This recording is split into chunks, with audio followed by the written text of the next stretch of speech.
আজকে আপনাদের সঙ্গে এক টুকরো কুমড়ো দিয়ে আর 1 কাপ আটা দিয়ে খুবই সুস্বাদু একটা রেসিপি শেয়ার করব। রেসিপিটি খেতে কিন্তু খুবই ভালো লাগে। বাই দ্য ওয়ে, আমি তনুজা, আপনাদের সবাইকে জানাচ্ছি তনুজাস কুকিং ক্রিয়েশন চ্যানেলে স্বাগত। তো দেখুন, এখানে আমি কুমড়োর টুকরোটাকে একটা গ্রেটারের সাহায্যে গ্রেট করে নিচ্ছি। আপনারা চাইলে ছোট ছোট পিস করে মিক্সি জারের মধ্যে পেস্ট করে নিতে পারেন। তো দেখুন, সবটা গ্রেট করা হয়ে গেছে। এবার 1 কাপ আটা নিয়ে নিলাম। আটাটা আমি দিয়ে দিচ্ছি। অল্প একটু আটা রেখে দিচ্ছি। এবার পরিমাণ বুঝে দিয়ে দিচ্ছি নুন। নুনটা অবশ্যই টেস্ট বুঝে দিয়ে দেবেন।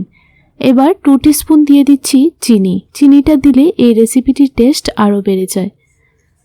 এবার ভালোভাবে সবগুলি উপকরণ মেখে নেব। দেখুন, ভালোভাবে মেখে নিয়েছি। এবার এখানে আমি উষ্ণ গরম জল নিয়ে নিলাম।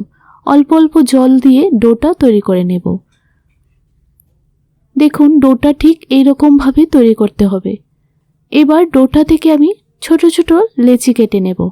আমরা রুটি যেই রকমভাবে তৈরি করি ঠিক সেই রকমভাবেই লেচিগুলি কেটে নিয়েছি। এবার একটা লেচি নিয়ে ভালোভাবে রুটির শেপে বেলে নিচ্ছি। আপনারা কিন্তু এইভাবে মিষ্টি কুমড়োর পরোটা বা রুটি তৈরি করে বাচ্চাদের স্কুলের টিফিনে বা অফিসেও দিয়ে দিতে পারেন।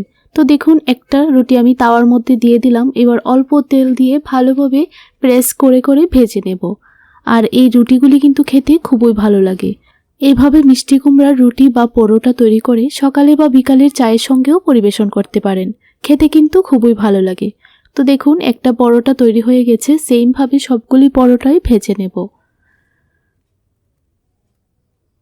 ঠিক এইরকমভাবে ভেজে নামিয়ে নিতে হবে। আপনারা চাইলে পরোটাগুলিকে বাটার দিয়েও ভেজে নিতে পারেন, তাহলেও কিন্তু খেতে খুবই ভালো লাগে। তো দেখুন, সবগুলি পরোটা তৈরি করা হয়ে গেছে। রেসিপিটি কেমন লাগলো অবশ্যই কিন্তু কমেন্ট বক্সে জানাতে ভুলবেন না।